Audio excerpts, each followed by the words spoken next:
Hello. Just before our Zoom compline last Wednesday, we were talking together about how the TV channels seem to be running out of new programs. One production idea I particularly enjoyed over Christmas was a program telling the story of the Queen's, and the King's for that matter, Christmas message. Maybe you saw it.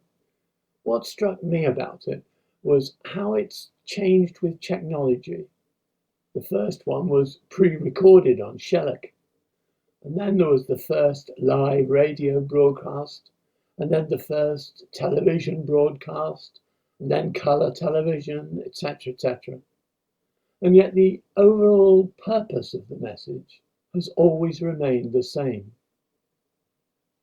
It seems to me that our revisiting of our mission action plan is a bit like this.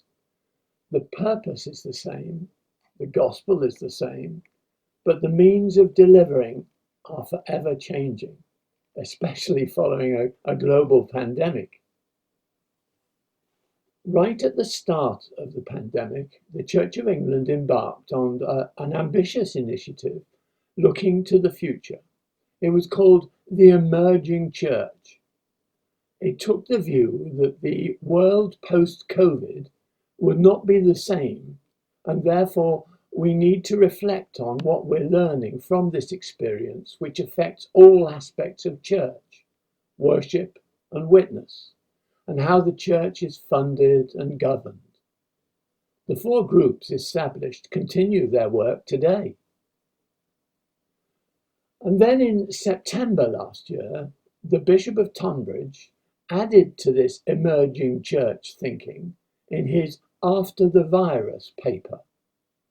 4 months on, I guess that we would all relate to the points that he was making about returning to how things were not being an option, and the need for truth, not lies, shown through actions rather than words.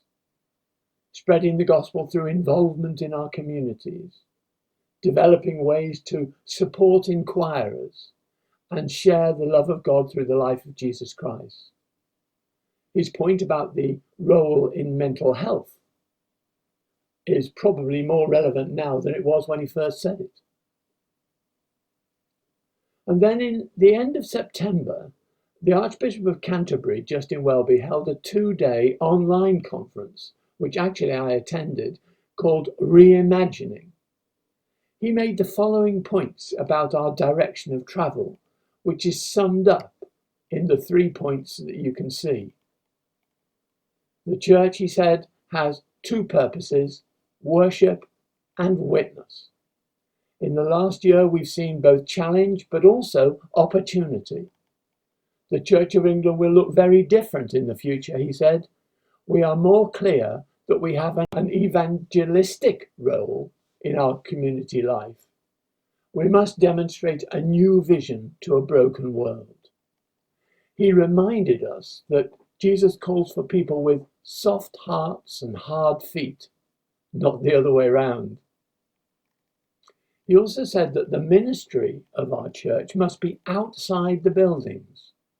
Because our ministry historically has been centered on buildings with high church attendance, we are now becoming peripheral to the needs of our community because less people are attending church, or none at all while it's closed. Christianity, he said, was not an add-on to existing life. It's an alternate way of living.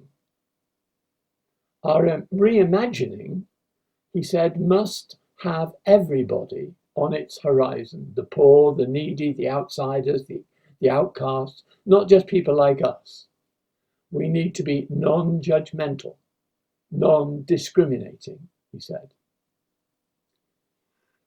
We might know the gospel, he said, but we don't know where people are until we listen to them and apply our gospel knowledge to their situations.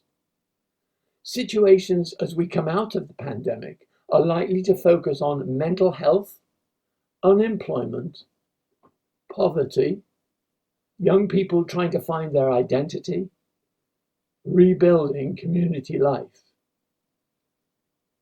Justin Welby said that every church needs to be finding ways to bring people to the gospel. How do we find the places to contribute? He said, look for the signs of God working through the Spirit in your community. So how do we interpret this huge agenda for St. Nicholas and St. Anne's churches? If we look at the three main themes of our mission action plan, these questions seem to be relevant in the context of what is happening nationally. You've got these questions listed in the accompanying document, but let me read them out. Faithful to God. How do we develop our worship offerings, our services, to serve the needs of a wider community into the future? How do we make our two beautiful buildings really work into the future? Caring for each other. How can we support each other to grow in Christ in our daily lives and use our God-given gifts to care for one another? Serving the community. How do we develop and grow our community partnerships, working alongside others to serve our community? How can we communicate more effectively between ourselves and the wider community and contribute to strengthening our community life? Whilst it may feel daunting, we are not starting from scratch, are we? Our mission action plan is based on the Church of England's long-standing 5 marks of mission. And these are useful triggers for us as we reflect on our plans. How are we telling, teaching, tending, transforming, and treasuring? If we were able, we would probably be arranging another away day right now to establish our next steps forward. But we can't do this, and we also can't wait until we can do it. We've got the stewardship plans, which require mission clarity. But even more importantly, we need to have a common understanding of our priorities as we move forward into a post-pandemic world. Like the producers of the Queen's Speech, we need to adjust our modus operandi to changing circumstances. And this video is an attempt to provide some context for our thinking.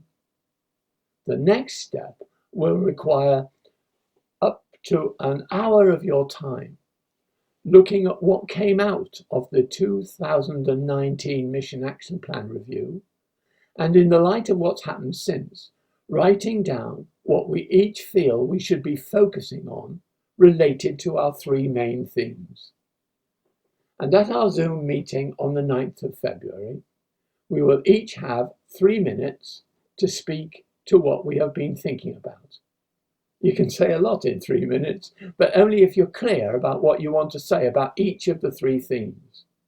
And then we will put all of these thoughts together to establish specific and realistic plans going forward, which our subcommittees can then begin to address. So, in the light of this video, please will you find some quality time to work through the accompanying document and writing your views in the right-hand column. Remember, you're not reviewing our progress. The pandemic has moved the goalposts. But think through what you would like to see us focus on and what we might actually do to achieve our objectives. Just as Justin Welby said, we're in a period of real challenge, but also unprecedented opportunity. It will be good to share our ambitions when we meet on the 9th of February. Thank you for listening.